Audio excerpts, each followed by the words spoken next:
dia, galera! Bem-vindos ao Loop Matinal dessa segunda-feira, dia 22 de agosto, com as notícias mais relevantes sobre o mundo da tecnologia. Quem fala aqui é o Marcos Mendes, e hoje no seu Loop Matinal do Loop Infinito vou falar, dentre outras coisas, sobre a startup que quer curar o mal de Alzheimer com um microprocessador, a tentativa frustrada de venda da Lyft, tela do Galaxy Note 7 sofrendo em teste de resistência e o documentário do Metallica disponível no Spotify.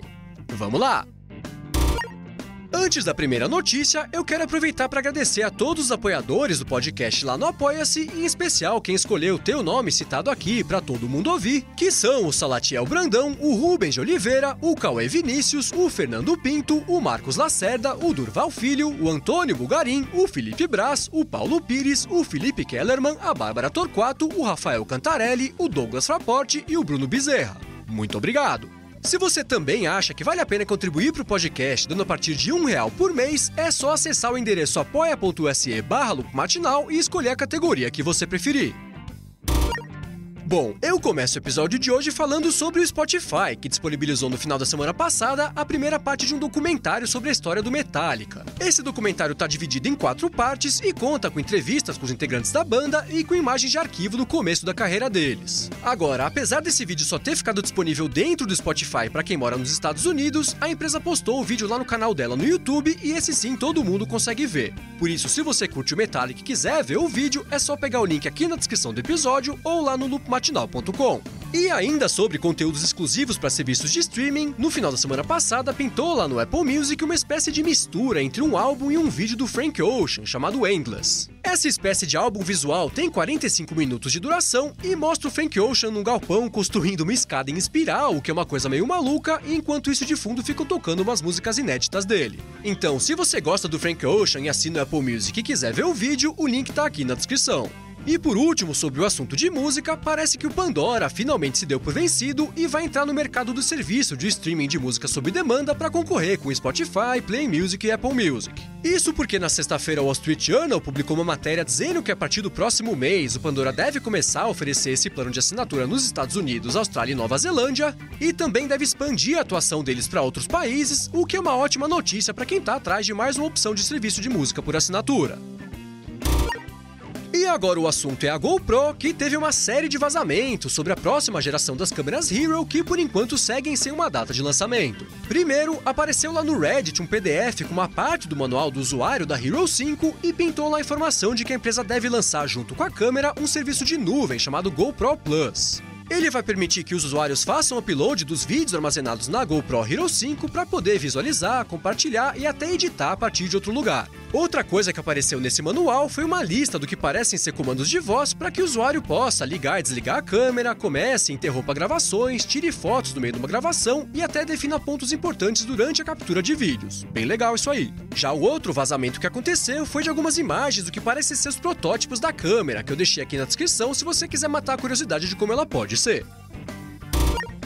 Quem tem acompanhado as notícias relativas ao Galaxy Note 7 da Samsung já deve ter visto aqui e ali um pessoal falando que apesar da tela ser feita do Gorilla Glass 5, que é bem resistente contra quedas e rachaduras, parece que ela tem arranhado meio fácil. Para investigar esse assunto, o canal Jerry Rig Everything lá do YouTube publicou um teste MOS, que é aquele que a tela é riscada com 10 pontas com diferentes níveis de dureza para medir a resistência. E eis que no vídeo que tá aqui na descrição, se você quiser assistir, dá pra ver que a tela já começa a riscar a partir do arranhão feito com a ponta 3, o que não é nada bom. O índice de dureza da ponta 3 é só um nível acima da resistência do plástico, ou seja, parece que as reclamações da galera têm fundamento e pode ser que o vidro risque com essa facilidade toda que o pessoal vem dizendo por aí. Perguntada sobre isso, a Corning, que fabrica o Gorilla Glass, deu uma resposta meio estranha, falou que talvez tenha sido a ponta que despedaçou um pouquinho ali em cima da tela, mas vendo o vídeo não tem muito como ter essa dúvida. A pessoa que faz o teste até passa um pano por cima da tela para ver se o arranhão vai embora e ele continua lá, bem visível, o que pode indicar que talvez o Gorilla Glass 5 seja até mesmo mais suscetível a arranhões do que o Gorilla Glass 4, já que a versão anterior tinha um nível de dureza de 6,8, o que é mais do que o dobro do que deu nesse teste do Note 7.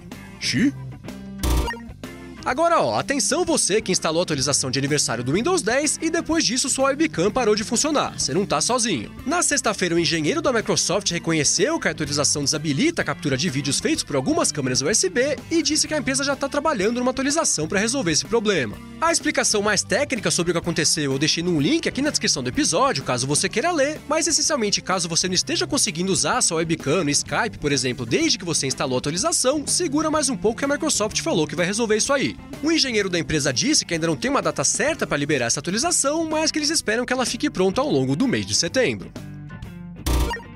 E enquanto isso, o Google anunciou na sexta-feira que vai acabar com a possibilidade de instalar apps no Chrome para Windows, Macs e Linux. Eles disseram que até o final do ano novos aplicativos na Chrome Web Store só vão ficar disponíveis no Chrome OS, e enquanto isso, gradualmente até 2017 a loja não vai mais mostrar apps nas outras plataformas, e aí em 2018 o Chrome vai parar de rodar os apps no Windows, Macs e Linux. Agora, vale lembrar que os apps do Chrome não são as extensões do Chrome. As extensões, pelo menos por enquanto, vão continuar funcionando em todas as plataformas, e o Google disse que em breve elas vão ganhar uma importância ainda maior. E agora o assunto é a Apple, que liberou de surpresa na sexta-feira mais um beta para desenvolvedores e para quem faz parte do programa de betas públicos. Esse beta não trouxe nenhuma mudança de interface, nenhum recurso novo, e a essa altura a Apple só deve estar apertando ali uns parafusos para lançar o iOS 10 oficialmente no mês que vem, junto com os próximos iPhones. E falando nos próximos iPhones, na sexta-feira o DigiTimes publicou uma matéria dizendo que a Apple pediu para os fornecedores taiwaneses reduzirem em 20% o orçamento do custo de peças que eles vão fornecer para o iPhone 7, mas que os fornecedores disseram que não vão fazer isso. O post diz que em comparação com o ano passado, a Apple reduziu em 30% o volume de pedidos para esse ano, e por isso os fornecedores falaram que não vão cortar mais 20% do preço, senão eles vão acabar faturando só 50% do que eles esperavam que eles vão ganhar com os próximos iPhones. E enquanto isso, o Steve Jobs foi escolhido para entrar no Hall da Fama do Museu Internacional da Fotografia, que fica lá em St. Louis, por conta do que eles definiram como contribuições que os produtos da Apple têm trazido no mundo da fotografia nos últimos anos. A cerimônia está marcada para o dia 28 de outubro e, junto do Jobs, outras pessoas também foram escolhidas para entrarem nessa lista, como por exemplo a fotógrafa Annie Leibovitz e o diretor Ken Burns. E fechando a sequência de notícias da Apple, dia desses eu comentei aqui que os bancos australianos tinham pedido para o órgão regulador do país o direito de bloquear o Apple Pay até que a Apple resolvesse abrir o NFC dos iPhones para todo mundo. Em resposta a isso, a Apple se pronunciou dizendo que não tinha a menor chance dela fazer isso, e eis que na sexta-feira o órgão australiano deu um parecer preliminar dizendo que não. Pelo menos por enquanto os bancos não vão poder bloquear o Apple Pay, porque isso ia acabar prejudicando os clientes que não tem nada a ver com essa briga, mas que pode ser que eles mudem de ideia até que a decisão final sobre esse caso seja tomada, o que deve acontecer em outubro. E agora o assunto é a Lyft, que é a principal concorrente lá no Uber dos Estados Unidos, mas que está dando sinais de que a concorrência pode estar pesada demais. Isso porque o New York Times publicou uma matéria dizendo que nos últimos meses a companhia tentou se vender para a GM, para a Amazon, para o Google, para a Apple, para a Didi Chuxing e para o próprio Uber, mas que no final das contas ninguém se interessou pela oportunidade de comprar a empresa. O New York Times disse que quem demonstrou mais interesse foi a GM, que é hoje a maior investidora da Lyft, mas que ela nunca chegou a fazer uma oferta. Por conta disso tudo, a Lyft, que hoje está avaliada em 5 bilhões e meio de dólares, falou que decidiu que vai continuar independente, o que é até engraçado, né? Porque depois disso tudo ficou bem óbvio que ela não tem muita opção também.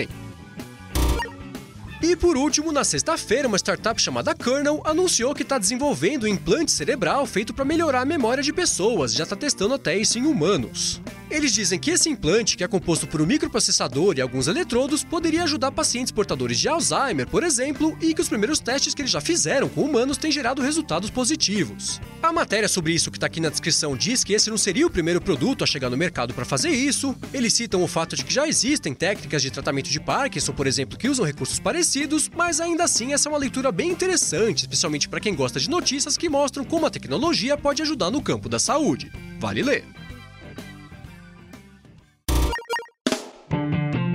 É isso aí, galera. O Loop Matinal do Loop Infinito vai ficando por aqui. Se você quiser se inscrever no canal do Loop Infinito no YouTube, o link tá aqui na descrição do episódio e lá no loopmatinal.com, junto com todos os outros links das notícias que eu comentei aqui hoje. Já se você quiser falar comigo no Twitter, é só procurar por MVC Mendes que eu tô sempre por lá. Obrigado a todos pela audiência, dá uma espiadinha lá no apoia.se/loopmatinal se você também quiser contribuir pro podcast e eu volto amanhã de manhã. Falou!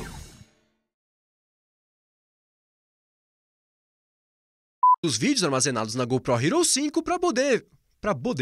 Parece que as reclamações da galera têm fundamento e pode ser que o Visco Hidri.